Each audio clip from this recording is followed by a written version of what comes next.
Today is laundry day and I'm going to be doing some testing with this iPhone SE.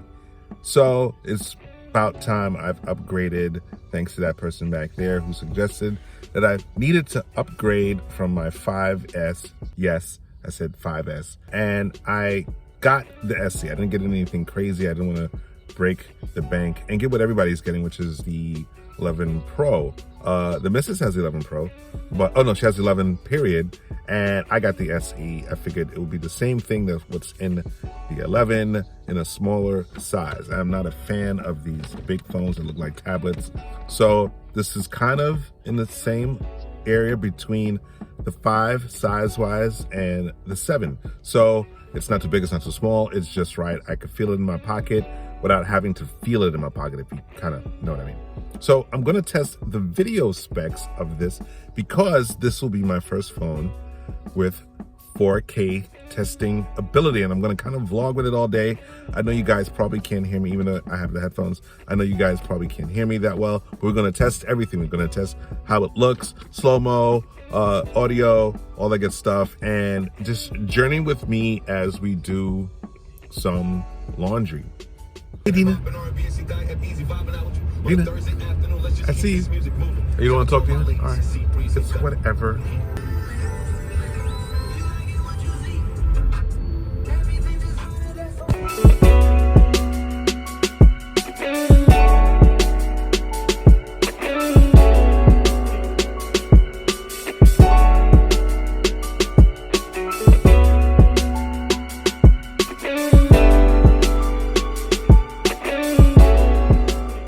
So, this is me inside laundry room. I think I had the phone the other way around, which is not the way you should have had it, or I should have had it.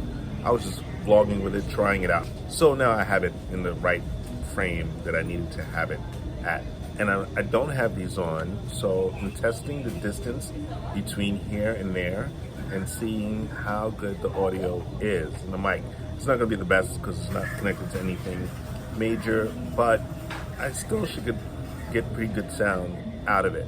So that's one of the tests between the older iPhone that I have plus this one. So this has all the specs of the 11, as I think as I said before, but just in a smaller body frame.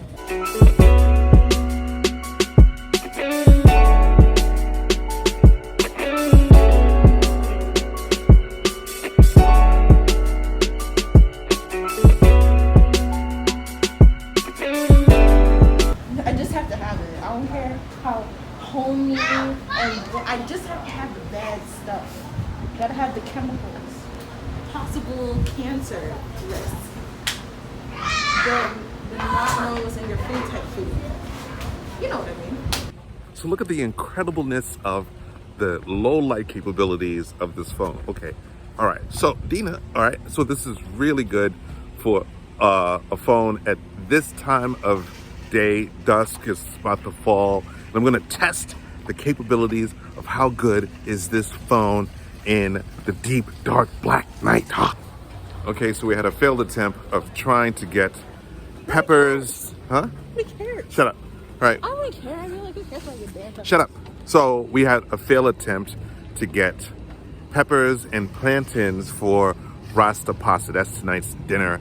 And we're gonna go to the other location and get something over there. But I'm still testing out the super deep darkness and low light capabilities of this phone because yes, it has the specs of the 11 and all this other good stuff. So far, I'm super impressed. I already knew about it, you guys already knew about it, but to see it in action is another thing altogether. Wouldn't you say so, Dina? Wouldn't you? Huh? I don't care. Anyway, I care because I think it's really dope.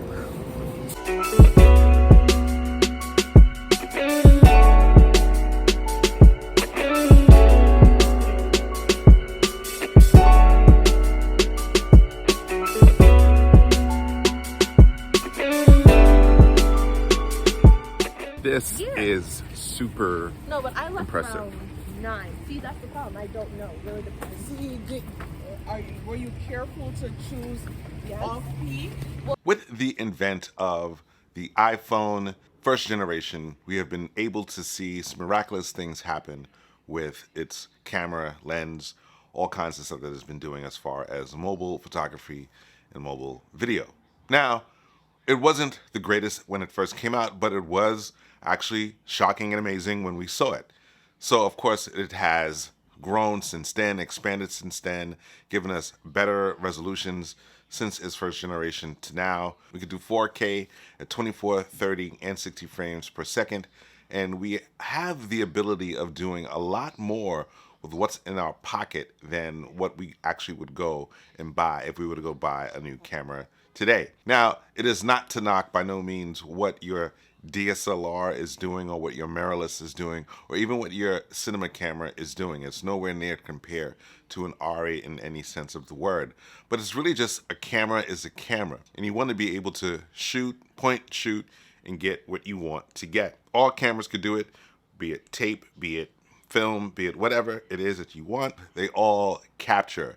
Its output at the end of the day is all an aesthetic, and it's a matter of what do you choose as your aesthetic is when it comes to your art. Now, what's amazing with what has happened from the first generation to now and is out as far as the Mac line of products, you have an extreme amount of power in your hand. No, I don't have the Pro, but with the cleanness of what you could get out of this SE, it is no different from what you could get out of the Pro outside of the 3-lens capability.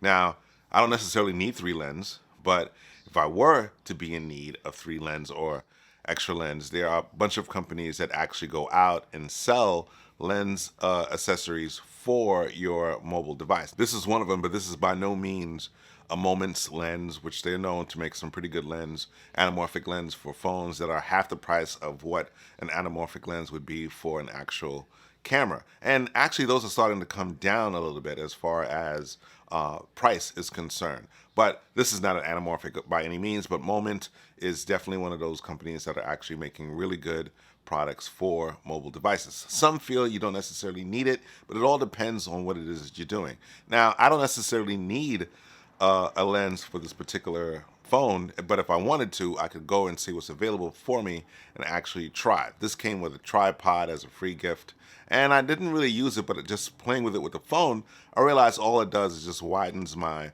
scope a little bit more, which is interesting because I never thought I would actually really would need that kind of option, but now it's available. So if you wish to actually consider what it is that you have in your pocket to begin filming, I always say it, use what you have in your pocket. Now, I'm gonna plug as much as I can the iPhone because I've been using the iPhone since the first generation and I stopped at 5. I know, ha ha ha, and I never got another upgrade at that point. I really liked the size of what the 5 was doing, small, compact. It got me what I needed to do, and I didn't really complain. But because of the non-ability to upgrade in the software, and there's no longer a support for the 5S, I know I should have gotten rid of that a long time ago. Now I decided to go and actually get another model. And I got the same model based for the same similar size factor. This 5S still works and the size is not that bad. Now a lot of people may not necessarily like the whole curvature thing and the body and the specs and your screen resolution stuff, and a lot of people have a problem with the whole screen size. But it's funny, it seems as if Mac is trying to go to a size very similar or a shape very similar with the new iPhone 12 that's about to soon come out. So that's going to be this sort of design with this sort of size, and I think you still get a little bit more screen time. Of course, with this, you got a lot more going on along here as you do with this one. So it's a matter of choice of preference. It's all about preference. People seem to like phones that look like tablets. I think that's too big. That's my preference. I don't want anything that big and gaudy in my pocket or sitting someplace where I can't hear it or reach to it, or don't want to get next to it because it's just way too big. But the choices, again, are up to you. The bigger the size of the phone, doesn't necessarily, in my opinion, make the difference of what comes out of it. Now, of course, what's under the hood is different. You know, if the same chip specs are the same in here as in an 11, then I really would rather just deal with this. I get the benefits of what's in 11 and I get the benefit of the size. This is not that big and it's not that small. So I'm pretty satisfied with what I got with this. I was really shocked at some of the abilities that this phone could do. Now, my son has a 7, his sister has a 10, and I played with their phones, but never really had the chance to really sit down and really study it and hold it in my hand for like about an hour or two, or just all day. It's their phone, so I'm not going to really hack their phone and steal their phone, and they won't be able to use it. With this phone, you have the ability to shoot and record 4K at 720, 30 frames per second, which is the front-facing camera, 1080 at 30 frames per second back, and 1080 at 60 frames, which is also in the back. So you have the ability to do slow-mo at any given option if you feel that you really want to choose slow-mo at various options. Now, for your slow-mo, super slow-mo, the back camera allows you to do 1080 at 120 frames per second and 1080 also at 240 frames per second. That is pretty good. Some cameras don't allow you to film all slow-mo at a higher frame rate. It does it in bursts depending on the resolution. And for this is not bad. At 1080, I could do 240 frames per second. So that's super, super slow. And when I was shooting the fan in the laundromat, as you can see, between the two, it really goes slow. And that is awesome. So if I ever really wanted to do anything and I want some quick kind of burst recording, the record slow-mo section in the phone itself could do that. Now, I'm sure a lot of people you know this already for those who have the iPhone.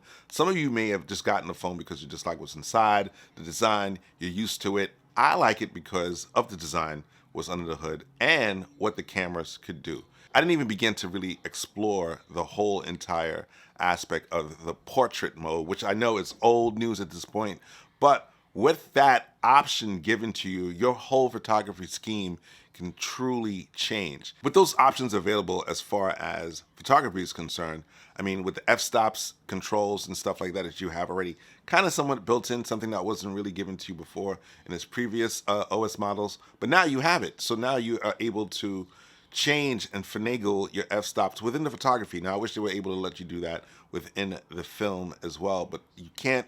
But if you get apps like Moment and Filmic Pro, you're able to actually control those areas a little bit better. But it's still pretty powerful. So now I'm thinking, well, for sure, I might actually use this phone as an actual dedicated camera B, camera A, whatever the case is. I mean, no, definitely not camera A, but definitely as a camera B option, or camera C. I have enough cameras in this house, and I know which ones I'm going to go with as far as certain things are concerned. And if I'm going to do some kind of talking head and I want 4K actual to match up with one another, I think I actually now have 2 4K cameras in my house, in my possession, in my grasp if I need to, if I really wanted to do something secondary. This is not that bad. I'm still in the market for another camera 4K, and I'm still considering a Sony one. Sorry, Canon. I've always loved Canon, but I really still do like Sony. I'm really thinking about getting the Sony either A7 III or the A7S3 or A7S3, and I'm not sure, but I'm still in the market for that. But for right now, this will definitely give me what I need out the box, and I probably wouldn't need anything else. But it's enough about really what I need and what I think I want to do. It's all about your creativity, your ability to actually pull something out of your pocket and go. I am not saying Samsung or any other model phone cannot do the same things as this phone can do. I'm sure it can. I particularly do not care if it can, because I already know what I could do with this. I'm in a Mac ecosystem, or a very large growing Mac ecosystem, and I kind of want to keep it that way. I like the ease of the trade-off, and the trade-off of files makes this a lot easier than plugging and connecting and waiting for this to happen and transferring the files to another system. Is just way too much. So a stream-like ecosystem is what's important to me, and the iPhone right now gives me what I need as far as film capabilities and ease of transferring files from Mac to iPad to phone, or vice versa, or whatever the case may be. This is why I actually push it. Now, this, of course, this is not a plug by Apple. Apple does not sponsor me by no means whatsoever. But I just wanted to see what the phone could really do out the box, and the sound is not that bad, but imagine what it would sound like if I actually connected actual mics and lab mics and things of that sort.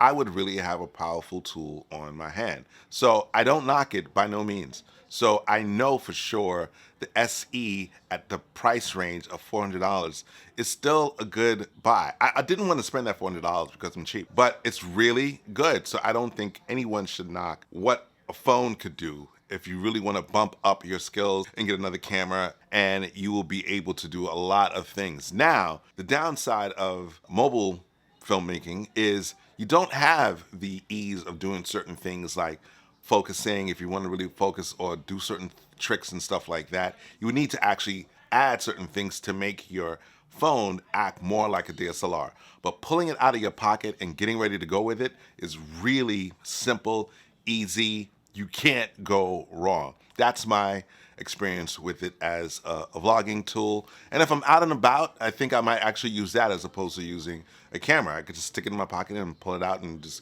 get the shooting, and then when I'm done with it, just put it right back in my pocket. I don't have to worry about anybody telling me, oh, that's a camera and you can't do that, and blah, blah, blah, blah, blah. It's just really too much. So I think I really am settled for sure. I am a sold person as far as what the phone can do straight out the box. Now, again, like I said before, there's other things that you can't do with it. You do have to be mindful of in the dark. It does give you some incredible ability to see in the dark, but it's still not the greatest because it's dark. So you would always need light to actually do what you need to do. But it was actually pretty impressive in a low light situation. I was able to see myself. Was there noise? Of course there was noise. That's what's gonna happen with most cameras, but it's still pretty good. So I'm sold. I don't think I have to tell you guys anything else. I think if any other camera that could do what it could do day or night and sound and picture options and stuff like that, I mean, the iPhone really is that tool. Why would you really want anything else? I mean, I don't know. I'm just biased like that. I can't help it. Anyway, I hope you guys like what I have to give you here today. Hit the like, hit the subscribe, hit the little belly to let you guys know I'm coming with stuff. When I'm coming with stuff, and I will see you guys in the next one.